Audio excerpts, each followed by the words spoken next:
अब है ये 140 करोड़ भारतीयों की आकांक्षाओं का बजट है। ये हर भारतीय के सपनों को पूरा करने वाला बजट है। हमने कई सेक्टर्स युवाओं के लिए खोल दिए हैं। सामान्य नागरिक विकसित भारत के मिशन को ड्राइव करने वाला है। ये बजट एक फोर्स मल्टीप्लायर है। ये बजट सेविंग्स को बढ़ाएगा, इन्वेस्टमेंट को बढ़ाएगा, कंजम्पशन को बढ़ाएगा और ग्रोथ को भी तेजी से बढ़ाएगा। मैं वित्त मंत्री निर्मला सीतारमण जी और उनकी पूरी टीम को इस जनता जनार्दन का बजट, पीपल्स का बजट, इसके लिए बहुत बहुत बधाई देता हूं। साथियों, आमतौर पर बजट का फोकस इस बात पर रहता है कि सरकार का खजाना कैसे भरेगा, लेकिन ये बजट उससे बिल्कुल उल्टा है। लेकिन ये बजट देश के नागरिकों की जेब कैसे भरेगी, देश के नागरिकों की बचत कैसे बढ़ेगी और देश के नागरिक विकास के भागीदार कैसे बनेंगे, ये बजट इसकी एक बहुत मजबूत नींव रखता है। साथियों, इस बजट में रिफॉर्म की दिशा में महत्वपूर्ण कदम उठाए गए हैं। न्यूक्लियर एनर्जी में प्राइवेट सेक्टर को बढ़ावा देने का निर्णय बहुत ही ऐतिहासिक है। ये आने वाले समय में सिविल न्यूक्लियर एनर्जी का बड़ा योगदान देश के विकास में सुनिश्चित करेगा। बजट में रोजगार के सभी क्षेत्रों को हर प्रकार से प्राथमिकता दी गई है। लेकिन मैं दो चीजों पर ध्यान आकर्षित करना चाहूंगा। उन रिफॉर्म्स की मैं चर्चा करना चाहूंगा जो आने वाले समय में बहुत बड़ा परिवर्तन लाने वाले हैं। एक, इंफ्रास्ट्रक्चर स्टेटस देने के कारण भारत में बड़े शिप्स के निर्माण को बढ़ावा मिलेगा, आत्मनिर्भर भारत अभियान को गति मिलेगी। और हम सब जानते हैं कि शिप बिल्डिंग ये सर्वाधिक रोजगार देने वाला क्षेत्र है। उसी प्रकार से देश में टूरिज्म के लिए बहुत संभावना है। महत्वपूर्ण 50 टूरिस्ट डेस्टिनेशन, वहां पर जो होटल्स बनाएंगे, उस होटल को पहली बार इंफ्रास्ट्रक्चर के दायरे में लाकर टूरिज्म पर बहुत बल दिया है। इससे हॉस्पिटैलिटी सेक्टर को, जो रोजगार का बहुत बड़ा क्षेत्र है, और टूरिज्म जो रोजगार का सबसे बड़ा क्षेत्र है, एक प्रकार से चारों तरफ रोजगार के अवसर पैदा करने वाला एक क्षेत्र को ऊर्जा देने वाला काम करेगा। आज देश विकास भी, विरासत भी इस मंत्र को लेकर चल रहा है। इस बजट में भी इसके लिए भी बहुत महत्वपूर्ण और ठोस कदम उठाए गए हैं। 1 करोड़ पांडुलिपियों के लिए संरक्षण के लिए, मैन्युस्क्रिप्ट के लिए ज्ञान भारतम मिशन लॉन्च किया गया है। साथ ही भारतीय ज्ञान परंपरा से प्रेरित एक नेशनल डिजिटल रिपोजिटरी बनाई जाएगी। यानी टेक्नोलॉजी का भरपूर उपयोग किया जाएगा और हमारा जो परंपरागत ज्ञान है उसमें से अमृत निचोड़ने का भी काम होगा। साथियों, बजट में किसानों के लिए जो घोषणा हुई है वो कृषि क्षेत्र और समूची ग्रामीण अर्थव्यवस्था में नई क्रांति का आधार बनेगी। पीएम धन धान्य कृषि योजना के तहत 100 जिलों में सिंचाई और इंफ्रास्ट्रक्चर का डेवलपमेंट होगा। किसान क्रेडिट कार्ड की लिमिट 5 लाख तक होने से उन्हें ज्यादा मदद मिलेगी।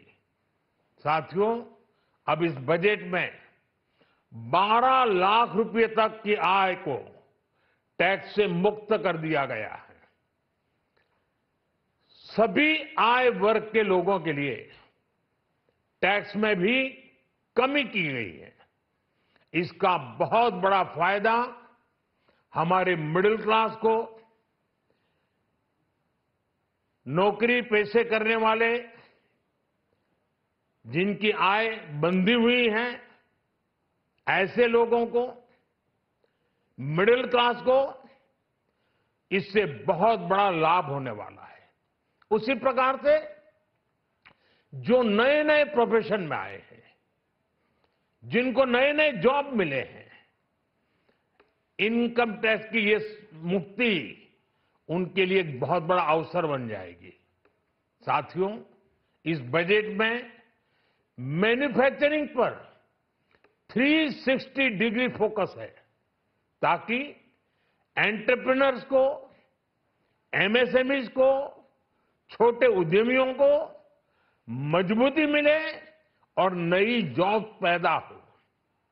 नेशनल मैन्युफैक्चरिंग मिशन से लेकर clean tech, leather, footwear, toy industry जैसे अनेक सेक्टर्स को विशेष समर्थन दिया गया है। लक्ष्य साफ है कि भारतीय प्रोडक्ट्स ग्लोबल मार्केट में अपनी चमक बिखेर सके। साथियों, राज्यों में इन्वेस्टमेंट का एक वाइब्रेंट कॉम्पिटिटिव माहौल बने, इस पर बजट में विशेष जोर दिया गया है। एमएसएमईज और स्टार्टअप के लिए क्रेडिट गारंटी को 2 गुना करने की घोषणा भी हुई है। देश के एससी, एसटी और महिला जो नए उद्यमी बनना चाहते हैं उनको 2 करोड़ रुपए तक के लोन की योजना भी लाई गई है, और वो भी बिना गारंटी। इस बजट में न्यू एज इकोनॉमी को ध्यान में रखते हुए गीग वर्कर्स के लिए बहुत बड़ी घोषणा की गई है। पहली बार गीग वर्कर्स का ई श्रम पोर्टल पर रजिस्ट्रेशन किया जाएगा। इसके बाद इन साथियों को स्वास्थ्य सेवा और दूसरी सोशल सिक्योरिटी स्कीम्स का लाभ मिलेगा। ये डिग्निटी ऑफ लेबर, इसके प्रति श्रम एव जयते के प्रति सरकार के कमिटमेंट को दर्शाता है। रेगुलेटरी रिफॉर्म से लेकर फाइनेंशियल रिफॉर्म्स, जन विश्वास 2.0 जैसे कदमों से मिनिमम गवर्नमेंट और ट्रस्ट बेस्ड गवर्नेंस के हमारे कमिटमेंट को और बल मिलेगा। साथियों, ये बजट न केवल देश की वर्तमान आवश्यकताओं को ध्यान में रखता है, बल्कि हमें भविष्य की तैयारी करने में भी मदद करता है। स्टार्टअप के लिए deep tech fund, geospatial mission और न्यूक्लियर एनर्जी मिशन ऐसे ही महत्वपूर्ण कदम है। मैं सभी देशवासियों को एक बार फिर इस ऐतिहासिक पीपल्स बजट की बधाई देता हूं, और फिर एक बार वित्त मंत्री जी को भी बहुत बहुत बधाई देता हूं। बहुत बहुत धन्यवाद।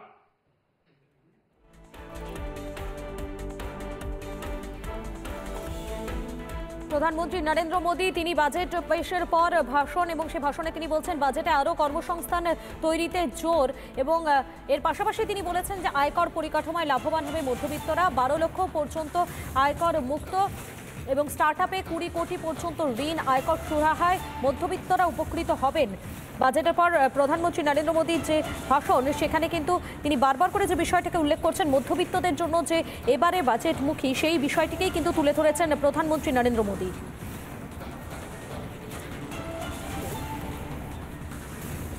12 লক্ষ টাকা পর্যন্ত করমুক্ত আয়কর পরিকাঠামোয় লাভবান মধ্যবিত্তরা। প্রধানমন্ত্রী তিনি বাজেটের পর যে ভাষণ সে ভাষণে কিন্তু এই বিষয়কে উল্লেখ করেছেন এবং সবথেকে বড় বিষয় এবারে বাজেট যে মধ্যবিত্তদের মুখী সে বিষয়টিকে বারবার করে জোর দিয়েছেন, বারবার করে তিনি উল্লেখ করেছেন। তিনি বলছেন 12 লক্ষ পর্যন্ত আয়কর মুক্ত ক্ষুদ্র শিল্পকে মজবুত করার জন্যই এই বাজেট, এই এমনই বললেন প্রধানমন্ত্রী নরেন্দ্র মোদী। এবং এর পাশাপাশি তিনি যে বিষয়টিকে বারবার করে জোর দিয়েছেন, যে বিষয়টিকে বারবার করে বলছেন যে এই বাজেট কর্মসংস্থানের দিকে অর্থাৎ কর্মসংস্থানে মুখী বাজেট সেই বিষয়টিকেও কিন্তু তুলে ধরেছেন প্রধানমন্ত্রী।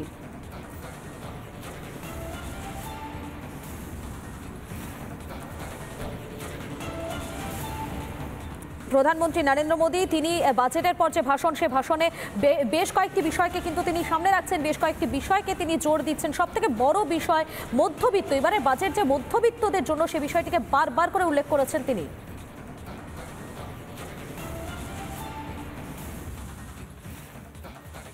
आज भारत की विकास यात्रा का एक महत्वपूर्ण पड़ाव है। ये 140 करोड़ भारतीयों की आकांक्षाओं का बजट है। ये हर भारतीय के सपनों को पूरा करने वाला बजट है। हमने कई सेक्टर्स युवाओं के लिए खोल दिए। सामान्य नागरिक विकसित भारत के मिशन को ड्राइव करने वाला है। ये बजट एक फोर्स मल्टीप्लायर है। ये बजट सेविंग्स को बढ़ाएगा, इन्वेस्टमेंट को बढ़ाएगा, कंजम्पशन को बढ़ाएगा और ग्रोथ को भी तेजी से बढ़ाएगा। मैं वित्त मंत्री निर्मला सीतारमण जी और उनकी पूरी टीम को इस जनता जनार्दन का बजट, पीपल्स का बजट, इसके लिए बहुत बहुत बधाई देता हूं। साथियों, आमतौर पर बजट का फोकस इस बात पर रहता है कि सरकार का खजाना कैसे भरेगा, लेकिन ये बजट उससे बिल्कुल उल्टा है।